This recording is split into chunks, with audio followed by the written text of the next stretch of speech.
നിസ്കരിക്കുമ്പോഴാണ് ഏറ്റവും ഭംഗിയുള്ള ഡ്രസ്സ് ധരിക്കേണ്ടത്. പുരുഷന്മാര് വീട്ടിൽ നിസ്കരിക്കുമ്പോ ലുങ്കിയും ഉള്ളിലിടുന്ന ഒരു ബനിയനുണ്ട്.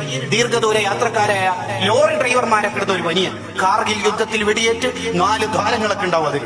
എന്നിട്ട് പെണ്ണുങ്ങന്മാരോട് താത്താമാരോട് പറയും, ഞാൻ ഡ്രസ്സ് പെട്ടെന്ന് ഇസിലിട്ട് എനിക്കൊരു വെഡിങ് പ്രോഗ്രാമിന് ഫംഗ്ഷൻ അറ്റൻഡ് ചെയ്യാനുണ്ട്. ഒരു കല്യാണത്തിന് വേണ്ടി നമ്മൾ പറയണത് ഒന്ന് വേഗിസിലിട്ട് അങ്ങ് തീർക്കട്ടെ. ഈ അടുത്തൊരു ഉമ്മ മരണപ്പെട്ടു. ആ ഉമ്മ മരണപ്പെടുന്ന സമയത്ത് അല്ലാ എന്ന് ഉച്ചരിച്ച് സംസം വെള്ളം കുടിച്ചിട്ടാണ് വഫാത്താവുന്നത്. ആ പെണ്ണുങ്ങളെ കുറിച്ച് പ്രായമുള്ള ഉമ്മയാണ്. അന്വേഷിച്ചപ്പോൾ മരണരോഗത്തിൽ കിടക്കുന്ന എല്ലാ ദിവസവും 10 ജുസു ഖുർആൻ ഓതും. നടക്കാനൊന്നും കഴിയില്ല, പക്ഷെ ഓക്കിനോ ഓർമ്മക്കോ കുറവില്ല. ആ ഉമ്മക്ക് 3 or 4 നിസ്കാരക്കുപ്പായുണ്ട്. ഒരു നിസ്കാരക്കുപ്പായ ഒരു ദിവസം ഇട്ടാൽ പിന്നെ അത് അലക്കിയിട്ട് മാത്രമേ ഇനി അത് ധരിക്കൂ. വേറെ നിസ്കാരക്കുപ്പായം ഉണ്ടാവും.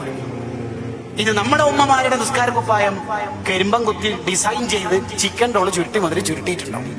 അതിൽ തന്നെ മനസ്സിലാവും നമുക്ക് ഈ നിസ്കാരത്തോട് ബഹുമാനം ഉണ്ടോ ഇല്ലയോ എന്ന്.